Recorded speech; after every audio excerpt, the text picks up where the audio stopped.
La nueva primera ministra de Japón acaba de enfadar seriamente a China. Durante una audiencia parlamentaria el 7 de noviembre, Sanae Takeuchi declaró, en relación con un posible bloqueo chino de Taiwán, que si se emplean buques de guerra y se implican otras acciones armadas, considera que esto podría constituir una crisis que amenace la supervivencia.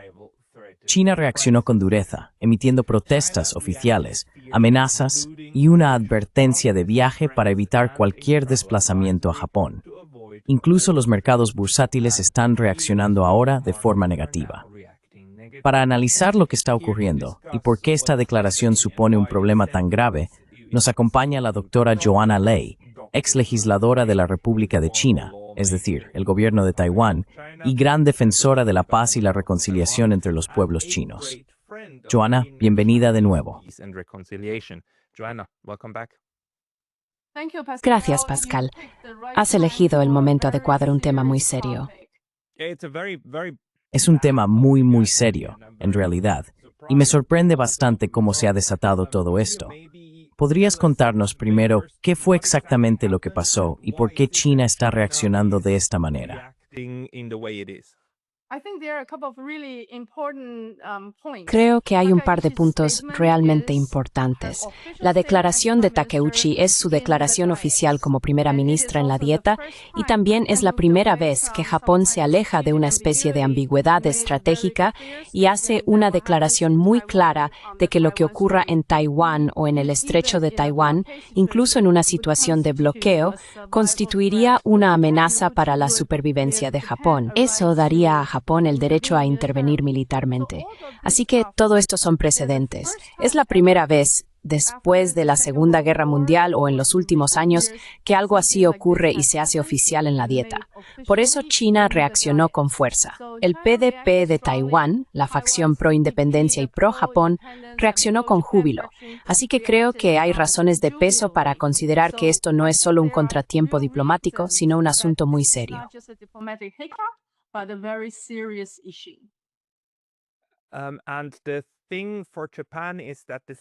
Y la cuestión para Japón es que la expresión «situación que amenaza la supervivencia» significaría que el primer ministro podría enviar a las fuerzas de autodefensa, también en defensa colectiva, junto con otros aliados, es decir, Estados Unidos y Taiwán. China afirma ahora oficialmente que esta es una forma inadmisible de injerencia en los asuntos internos chinos. ¿Cree que los chinos están reaccionando de forma exagerada o era algo previsible?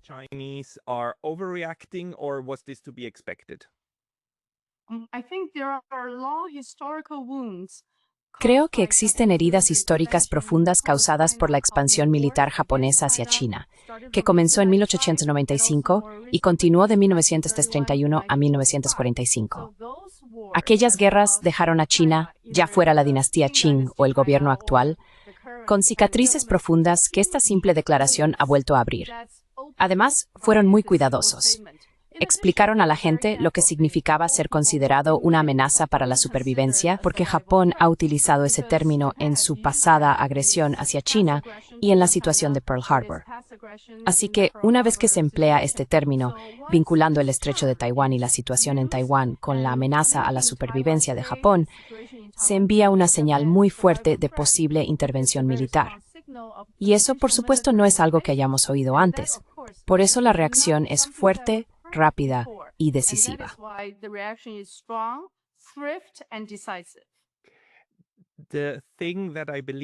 Lo que creo que no está claro aquí en Japón, y probablemente tampoco fuera, es lo doloroso que resulta para los oídos chinos escuchar esta expresión, crisis que amenaza la supervivencia o crisis existencial, porque remite a la Segunda Guerra Mundial. ¿Podría hablar un poco sobre eso?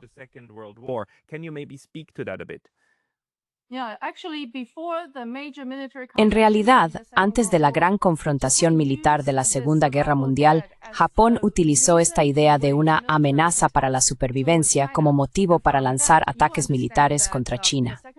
A partir de eso, se puede entender que la Segunda Guerra Mundial, ya se considere un periodo de 14 años o de 8 años, causó más de 30 millones de víctimas o muertes en China, además de una destrucción masiva de bienes e infraestructuras.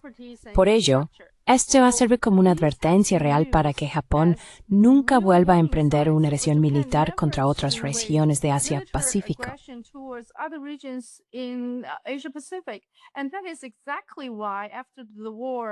Y precisamente por eso, después de la guerra, Japón adoptó una llamada Constitución de Paz, redactada por el mando general estadounidense de la época. Esa es también la razón por la que Japón tiene el artículo 9 en esta llamada Constitución de Paz. Así que, con Takeshi declarando esto en la dieta y dando a entender que está considerando cambios en otras cláusulas y leyes relacionadas con el ejército, se está enviando una señal de que el militarismo que en el pasado atormentó a Asia en la historia de Japón parece estar resurgiendo. Y ese resurgimiento ha provocado una enorme conmoción en China.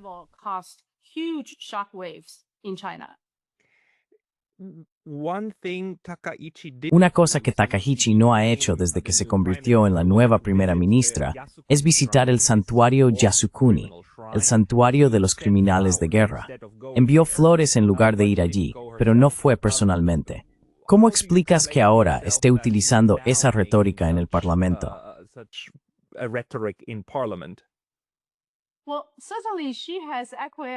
Bueno, ciertamente ella ha aceptado en lo que respecta a ir al santuario Yasukuni. Hemos mantenido esa posición. Tanto la gente de la República Popular China como la de Taiwán, cuyos gobiernos lucharon en la Segunda Guerra Mundial, han insistido durante mucho tiempo en que esos 14 criminales de guerra de clase A son la razón por la que rechazamos que cualquier político japonés visite el santuario Yasukuni. Así que creo que Takaichi entiende de eso y ha cedido. Sin embargo, tiene un plan a la resolución, tanto en su campaña como en sus acciones como primera ministra, para, entre comillas, normalizar Japón.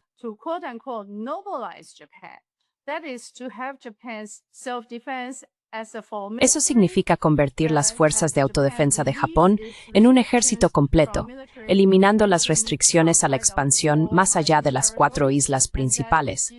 Y está considerando revivir leyes relacionadas con el uso de poderes vinculados a la energía nuclear. Todo esto envía señales muy claras de que cree que está siguiendo un destino.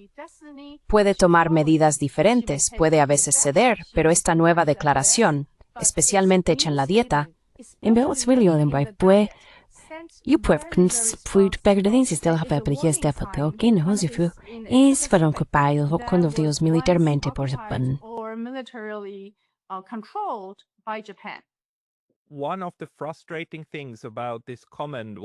Una de las cosas más frustrantes de este comentario fue que se hizo en respuesta a una parlamentaria de la izquierda que en realidad la presionó sobre el tema y quería que respondiera de forma negativa. Pero no lo hizo. Respondió afirmativamente y realizó esa declaración. Se está teniendo en cuenta también que esto fue en respuesta a una pregunta en la dieta, o los chinos, especialmente en las redes sociales, lo interpretan como una provocación intencionada que formaba parte de un plan deliberado para provocar.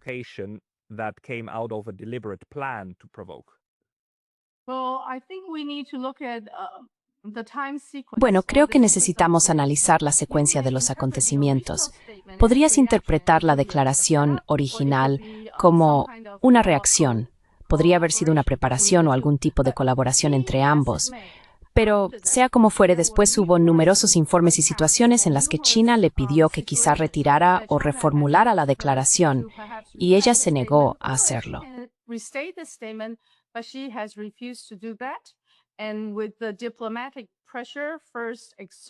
Con la presión diplomática ejercida primero tanto en Japón como en Pekín, junto con las posteriores advertencias de viaje y los nuevos ejercicios militares y de misión en territorios marítimos cercanos, todo esto indica lo grave y seria que podría ser la situación.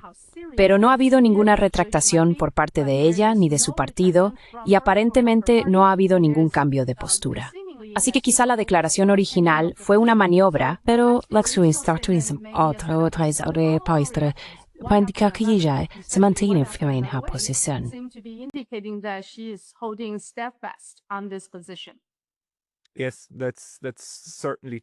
Sí, eso es sin duda cierto, porque no hubo, como dijiste, ningún intento de retractarse de nada de esto, incluso después de que quedara claro lo gravemente que se estaba interpretando en el otro lado.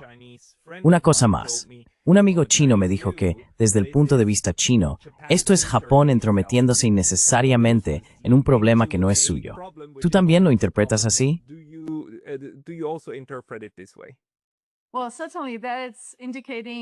Bueno, sin duda eso indica lo que puede ocurrir en el estrecho de Taiwán. Hay que tener en cuenta lo que está haciendo Taiwán, especialmente el gobierno de Tsai Ing-wen. Dentro de Taiwán, la reacción está claramente dividida. Una parte lo acoge con entusiasmo y celebra, mientras que la otra está preocupada y siente que esto puede causar enormes problemas en nuestra relación a través del estrecho de Taiwán.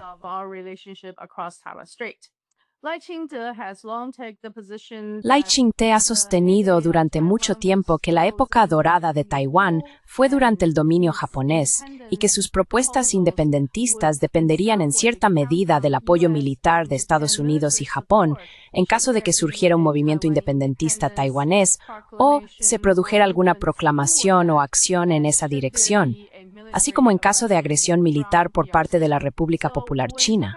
Por eso, cuando Takayoshi se alineó directamente con esta postura, Lai Ching-te y su gobierno, junto con algunas de las personas que los apoyaban, también con una actitud algo realista, pro-japonesa y de antigua colonia, recibieron esto con júbilo. Así que no resulta sorprendente que China interpretara esto como un apoyo indirecto o incluso explícito a un movimiento o una defensa de la independencia de Taiwán, ya que en Taiwán fue recibido exactamente de esa manera.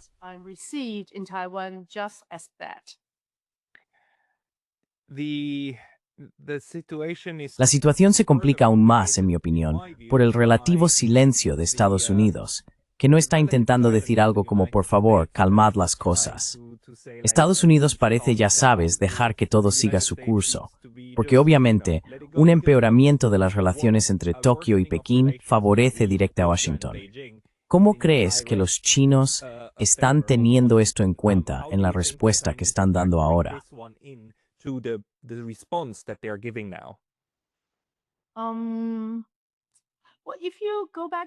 Bueno, si retrocedemos al origen de la Constitución pacifista y del artículo 9, su propósito era precisamente restringir a Japón de realizar cualquier movimiento, declaración o acción que pudiera empujar a otros en la región Asia-Pacífico hacia una escalada militar.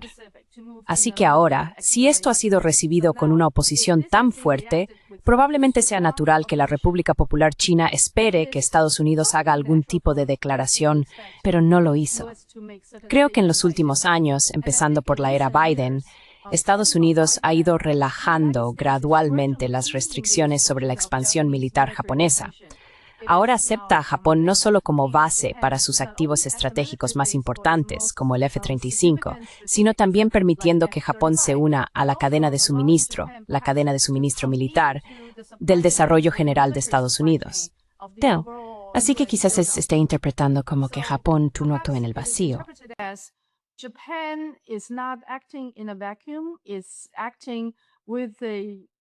Está actuando quizá con el entendimiento implícito o incluso con el reconocimiento o hasta con el estímulo de Estados Unidos con el fin de presentar una fuerza militar más sólida para reequilibrar el poder en el Pacífico.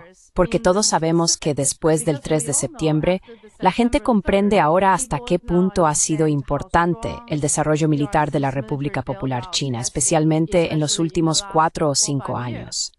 Así que quizá arrastrar o atraer a Japón hacia algún tipo de reequilibrio, del mismo modo que se ha implicado a Corea del Sur en el desarrollo de submarinos nucleares, estaría en el mejor interés de Estados Unidos. Fortalecería a sus aliados locales sin generar mayores gastos militares. Todo esto se tiene en cuenta, y el silencio estadounidense probablemente se interpreta como un entendimiento o una especie de estímulo silencioso, un empujón discreto para que Japón avance en esa dirección.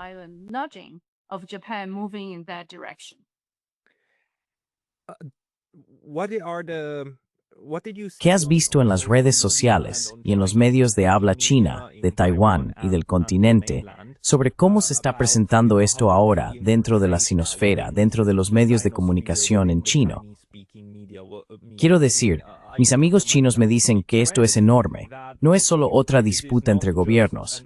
Realmente llega al fondo de algunos temores fundamentales de los chinos.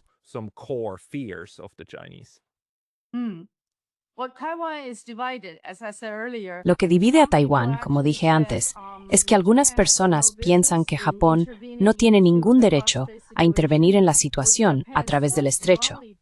Con Japón respaldando tan firmemente a Taiwán, de manera similar a como apoya el movimiento independentista, podría reducir la flexibilidad de Taiwán a la hora de formular su propia estrategia y política para tratar con la gente al otro lado del estrecho de Taiwán. Esa es una de las posturas, la del lado preocupado. El lado celebratorio dijo, de acuerdo, esto es fantástico, y ha afirmado que se trata del apoyo más abierto y directo al actual gobierno de Lai Ching-te. De hecho, Lai Ching-te pidió a todos que se movilizaran, que consolidaran nuestro respaldo a una expresión tan firme de apoyo a Taiwán.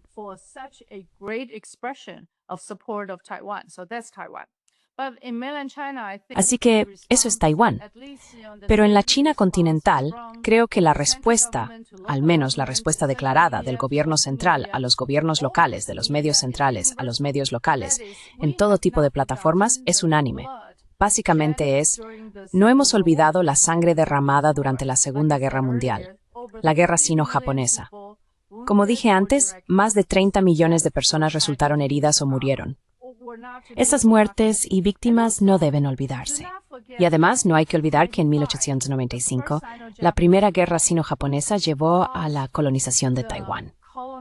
Durante esos 50 años, de 1995 a 1945, después de la Segunda Guerra Mundial, Taiwán fue devuelto, repatriado.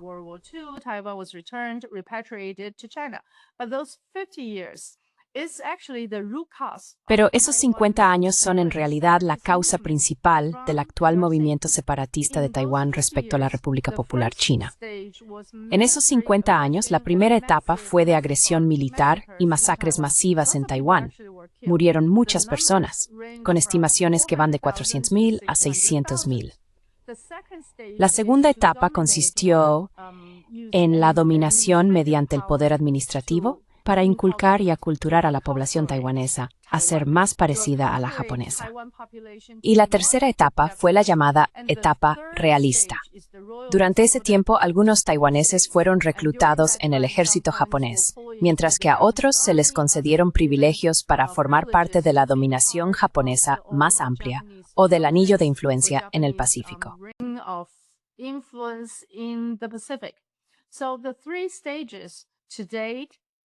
Así que las tres etapas siguen siendo evidentes en Taiwán, pero la línea actual del gobierno solo celebra la segunda y la tercera partes. Ignoran claramente la primera parte, la masacre masiva. En ese sentido, para Japón y Taiwán existe una afinidad cultural muy fuerte, especialmente desde el punto de vista de Lai Ching-te. Por ello, la declaración de Takeishi se percibe no solo como un apoyo político o militar al régimen actual, sino a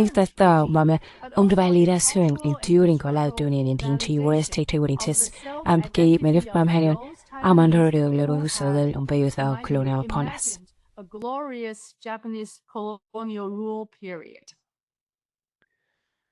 How do you see this play out? ¿Cómo crees que se desarrollará esto? Que China emita una advertencia de viaje diciendo a la gente que no vaya a Japón y que las aerolíneas ofrezcan reembolsos a los turistas chinos es un paso enorme. Esto es algo que rompe, ya sabes, los lazos entre personas, ¿verdad?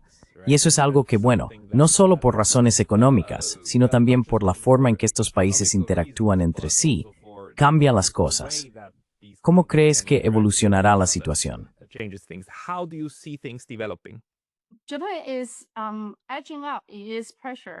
Japón está aumentando su presión, y esas medidas coercitivas se utilizan de forma muy selectiva. China no ha reaccionado ante ninguna de ellas, así que espero que esto escale. Otro hecho histórico es que la guerra de 1895 no solo cedió Taiwán al dominio colonial japonés, sino que también otorgó a Japón una enorme cantidad de plata que financió su industrialización y modernización. Y, por lo tanto, Japón pudo construir una maquinaria bélica contra China. Todo esto en conjunto hará que el gobierno chino sea extremadamente cauteloso. No aceptarán una táctica de salami, es decir, una reactivación gradual del militarismo japonés. Por lo tanto, espero que aumenten su presión de diferentes maneras, formas y modalidades hasta que Takeshi finalmente dé marcha atrás en su declaración. Pero tú entiendes a Japón mejor que yo. Sería una gran pérdida de prestigio, así que ella debe actuar con inteligencia. Si insiste en su posición actual, va a llevar a Japón a una zona muy peligrosa. She's gonna bring Japan into a very dangerous zone. Yes, she will. On the other hand, she cannot Sí, back down lo from hará. this, so the Por otro only lado, way out no would puede be echarse to atrás en change esto. prime minister Así que la única salida sería un cambio de primer ministro, en el que el siguiente pudiera suavizar la situación, lo cual no es imposible, por cierto, porque ella es extremadamente débil. Es un gobierno de coalición y no tiene mayoría. No parece que vaya a perder pronto, pero solo lleva un mes en el cargo. ¿Cómo crees que será la reacción de los países vecinos ahora? La señora Takaichi, por ejemplo, propuso un tratado de paz con Rusia, así que ha intentado mostrarse conciliadora hacia Rusia. ¿Esperas que salga algo de esto? Do you expect something to come out of this? Well, if we look at in a broad stroke. Bueno, si lo miramos a grandes rasgos, muy a grandes rasgos, puede que haya dos coaliciones fuertes en Asia. Una es Japón y Estados Unidos, y la otra sería China y Rusia. Aunque no estén formalmente alineados, ¿verdad? No existe una alineación militar. Sin embargo, en los ejercicios militares trabajan realmente codo con codo, y su interoperabilidad es extremadamente sólida. Así que no puedo imaginar a Rusia accediendo a la petición de Japón sin consultar a China, especialmente en un momento como este. Por tanto, espero que Takaichi se enfrente a mucha presión, no solo a una presión creciente de China por su declaración de que Taiwán está vinculado a la supervivencia de Japón, sino también por las 4 islas del norte. But also, what about the 4 islands in the north? What about the island between Korea and Japan? ¿Y qué pasa con las islas entre Corea y Japón? Esas son disputas territoriales, y Japón tiene las islas Senkaku, conocidas como las islas Diaoyu, en China, así que también existe esa disputa. Así que hay muchas disputas existentes, además de una nueva, que es Ryukyu u Okinawa. Una nueva primera ministra sin un apoyo interno sólido, con lo que antes era un seguimiento muy fuerte que ahora está disminuyendo, y cuyos partidarios parecen ser en su mayoría jóvenes, con poca memoria histórica. Els perdimos presión si te lo open al tema de la guerra.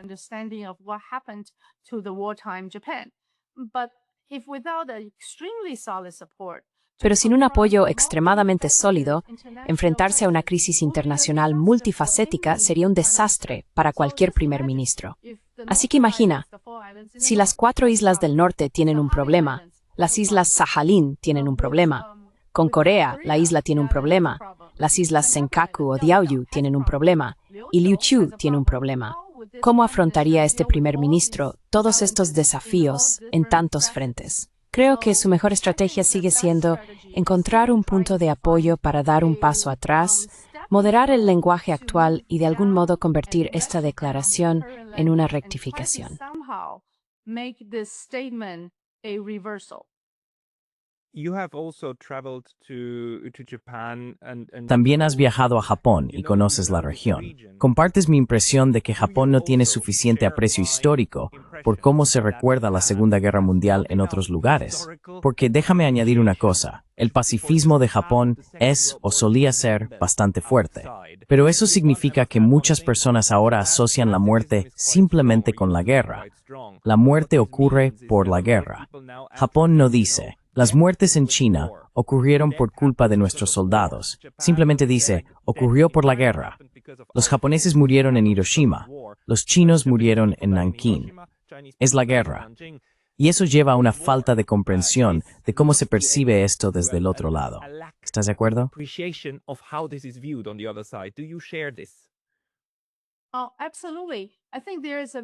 Oh, absolutamente. Creo que hay un efecto de cohorte muy fuerte.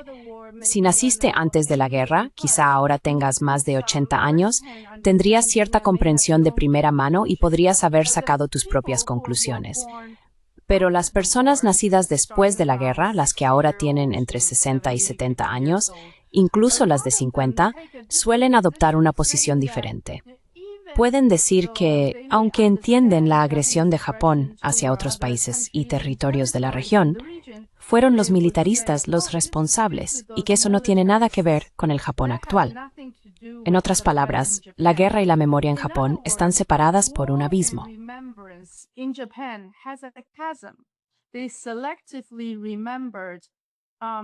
Recuerdan selectivamente el holocausto nuclear y el bombardeo de Tokio, pero omiten deliberadamente la agresión iniciada por Japón, por su ejército, sus soldados y sus generales por igual, que causó un sufrimiento extremo a otras personas de la región.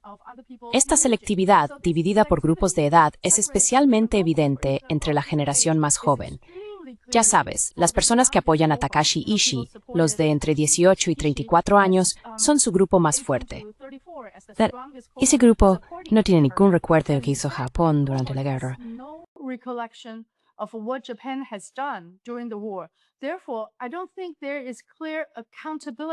Por lo tanto, no creo que exista una rendición de cuentas clara, una comprensión clara, ni una aceptación de la responsabilidad como la de los antiguos aliados del eje de Japón.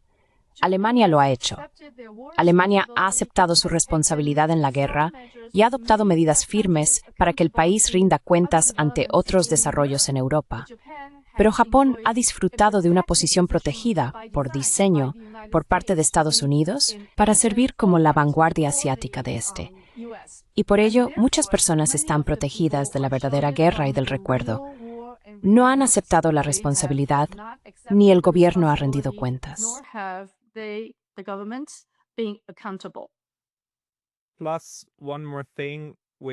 Además, una cosa más. Japón tuvo que enfrentarse al desafío de ser ocupado por su antiguo enemigo. Y si sigues centrándote en quién te bombardeó, entonces naturalmente tendrías que centrarte en Estados Unidos. Pero en su lugar se centraron en la guerra es mala, la guerra es mala, la guerra es mala. Eso elimina la culpa.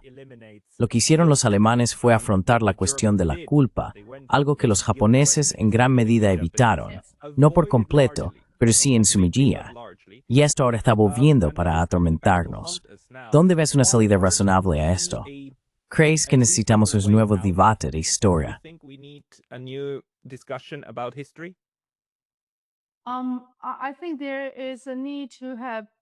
Creo que es necesario un recuerdo real y completo de lo que ocurrió.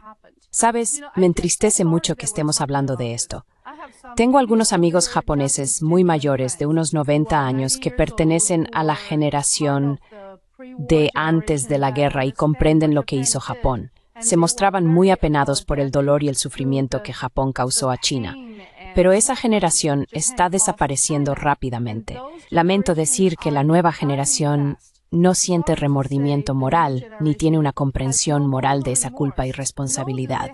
Así que tu punto está muy bien planteado, pero creo que el problema se debe en parte a la situación a través del estrecho.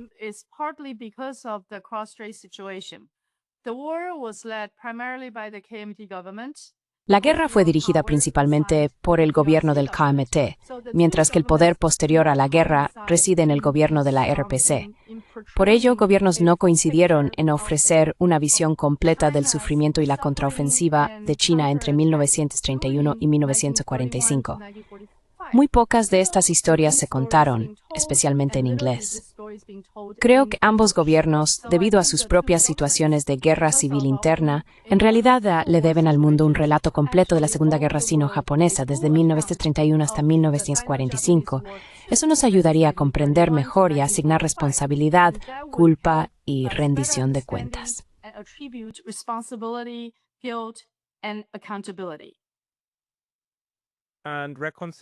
Y la reconciliación. Quiero decir, lo que se necesitaría son grupos de estudio conjuntos para reconciliar estas diferentes narrativas. Y permíteme añadir una cosa. Creo que también debemos incorporar a aquellos académicos e intelectuales japoneses que consideran que Japón es responsable de lo que ocurrió durante la guerra, del dolor y el sufrimiento que causó. Esas personas, las voces morales de Japón, deben ser fortalecidas, apoyadas e incluidas en un contexto intelectual y comunitario internacional para completar esta historia. La historia de la Unidad 731 fue revelada al mundo por un senador japonés. Y creo que ese tipo de acciones, esas almas verdaderamente valientes, nos dan esperanza de que la historia finalmente cuente el relato completo y verdadero.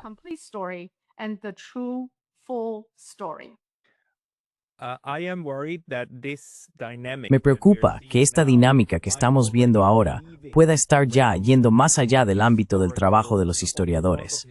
Sabes, cualquier académico japonés que salga y trate de hacer lo que has descrito será atacado automáticamente por la derecha. Y eso creará una dinámica política que les beneficia, y así sucesivamente. Así que me pregunto, ¿qué ves tú como una herramienta política pragmática que, por ejemplo, las fuerzas de la oposición en Japón podrían utilizar ahora mismo para socavar esta dinámica, en la que la derecha se fortalece incluso mientras la izquierda intenta hacer un trabajo de reconciliación?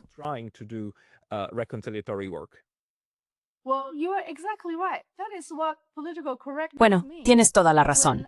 Eso es lo que significa la corrección política.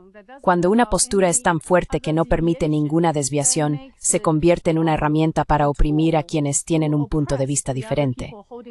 Lo hemos visto en muchas sociedades y en muchas épocas. No es ninguna sorpresa y no difiere de otros casos. Pero yo soy optimista. Creo que aún hay una pequeña luz que puede brillar en la noche más oscura. Por eso es muy interesante algunos japoneses porque quieren a la gente oír japonés.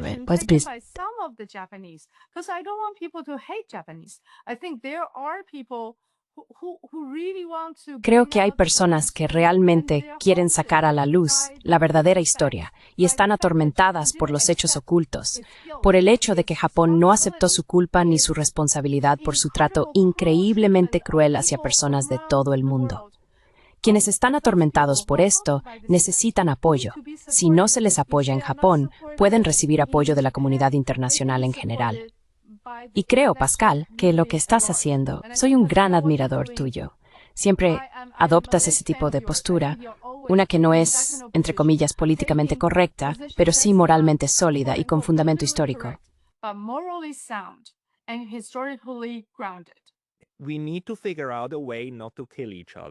Tenemos que encontrar una manera de no matarnos entre nosotros, porque si no lo hacemos bien, eso es a lo que volveremos por defecto.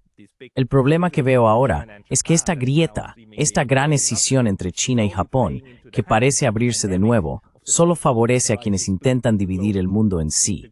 Occidente, junto con Taiwán, Japón y Estados Unidos, contra China y Rusia. Así que, en realidad, esto es muy lamentable.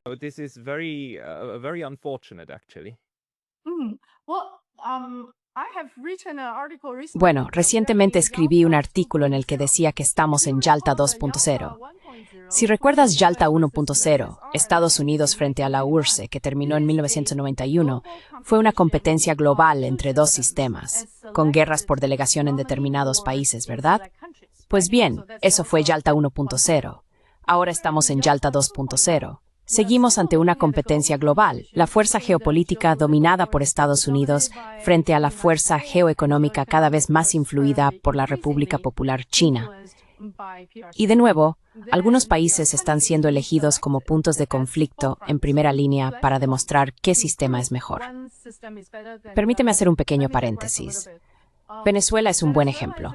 No se trata del narcotráfico, se trata de un cambio de régimen, un plan para cambiar el régimen, entre comillas, a gusto de Estados Unidos.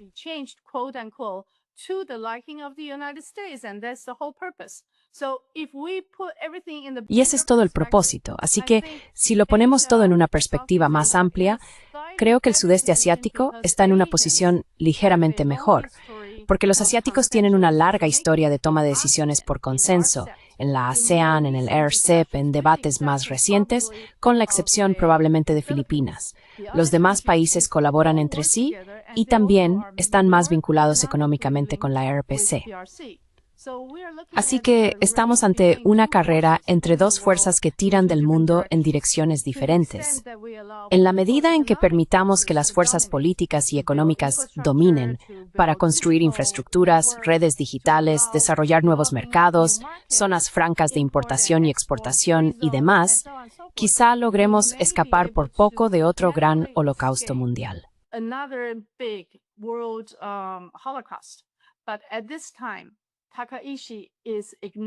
Pero en este momento Takahashi está encendiendo una bomba muy peligrosa. Tal vez aún no la haya prendido, pero tiene una cerilla muy cerca de hacerlo. Necesitamos calmar la situación y desescalar lo antes posible.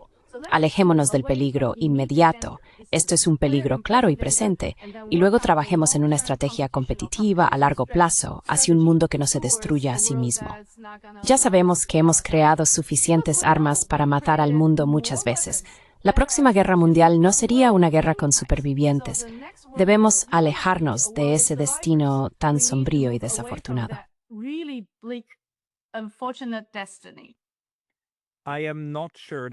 No estoy seguro de que ella sea consciente de lo mucho que arde esa cerilla que tiene en la mano, pero intentaré averiguarlo y lo volveremos a comentar.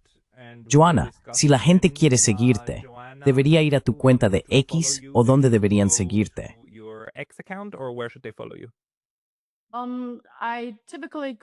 Normalmente participo en el programa del domingo por la noche de ICT, probablemente allí puedan encontrarme. Muchas gracias. Y gracias a ti, Pascal, por elegir siempre los temas adecuados, aquellos que vale la pena debatir a nivel internacional. Gracias por eso. Joanna Ley, que tengas una muy buena noche. Adiós.